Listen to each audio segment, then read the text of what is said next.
Hey, welcome back. Thanks so much for tuning in again with me this morning as we continue to unpack yielding to others in unity. What we've discovered so far is that it'll be darn near impossible to yield to others without humility. Why? Because we wrestle with this thing called pride, this thing that actually creates the tensions that exist in unity. Now, I know not every person's a prideful person, and I get that, but not everybody has the ability to yield.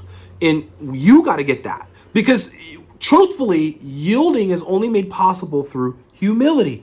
And humility is the very essence, the very nature of Christ's character. You look at it, he says that. He says, follow my example, for I am humble and gentle at heart. Now, when I pointed to myself, I'm not talking about me. I was just pretending to be Jesus there for a moment, because yesterday I shared with you that humility journey is one that I'm on, that I came in with worldly ways into ministry, and ministry taught me godly ways to go into the world. And so where the world taught me to work hard and to have a good work ethic and that'll get you success, God taught me something very different.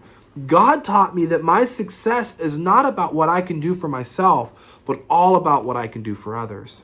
That's true, because if you look at his life, he lowered himself to the lowest of lows in order for us to be lifted up to heaven. Think about it.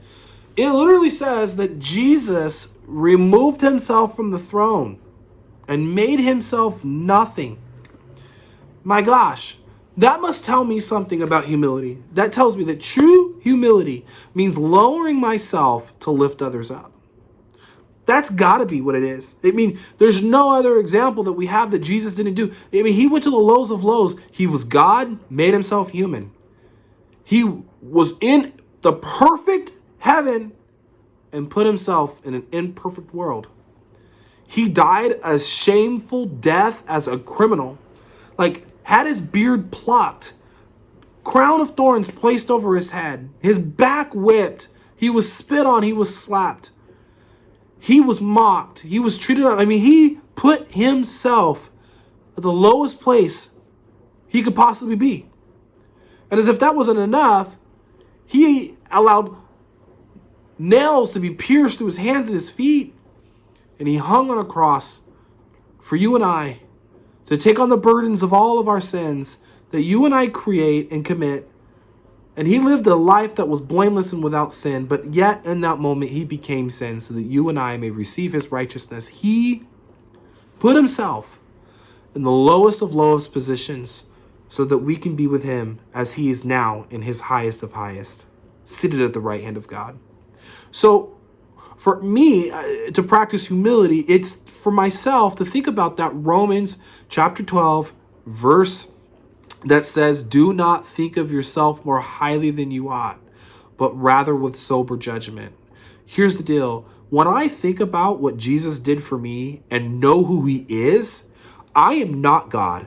I am not the creator. I am a human. I am creation. Yet it was not me on that cross, and it was not me that had to die that death. God did that for me. That's sobering. That doesn't sober you. I don't know what does, right? Like, that's a sobering thought. That puts me right back in alignment with where I belong to be.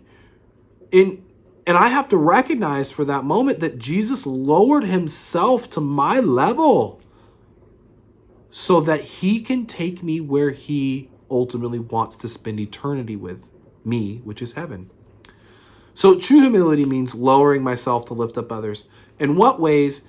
Like it says in Romans, have you thought of yourself more highly than you ought, which has resulted in you leaving people where they are. You see, our mission statement's meeting people where they are and loving them to where Christ wants them to be. But I can't do that if I'm too busy thinking that I'm at a better place than everybody around me. But if I lower myself for the sake of lifting others up, now then I'm following Jesus' example of humility. I hope that this week you can think through that person you can reach out to. That person that you might need to lower yourself to so that you can lift them up. I pray that you find those opportunities to grow in that humility, whether it's the proper attitude towards self that gives proper actions towards others, whether it means denying yourself for the sake of others, or whether that means lowering yourself to lift others up. I pray that the Lord opens those doors and a willingness within your spirit to allow that to happen, because humility is what's necessary for unity to exist in the church of Christ. I love you, and we'll see you soon.